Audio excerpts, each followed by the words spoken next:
Welcome to the Genius Factory. Enjoy the video. You start in Settings, not Control Center. Tap Cellular, then choose Cellular Data Options to reach 5G controls. You do this because carrier level toggles live here. If you skip it, you can't change modes. Once in Cellular Data Options, make sure data mode and voice and data are visible. If not, restart the phone and check for carrier updates. This first step puts you where changes actually happen, so proceed directly to adjust 5G behavior.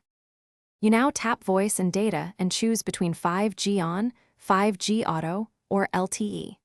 Pick 5G on to prioritize speed for downloads.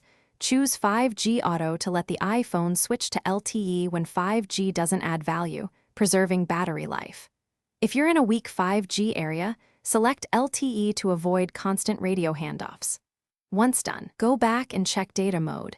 It affects app background use and can limit data on 5G for cost control. You finish by choosing data mode.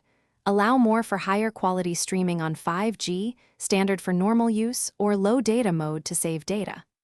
Once selected, restart the phone to ensure settings apply and look for the 5G icon in the status bar. If you don't see 5G, toggle airplane mode briefly, then turn it off. If that fails, check for carrier settings update or contact your carrier. That troubleshooting step fixes most remaining connectivity issues.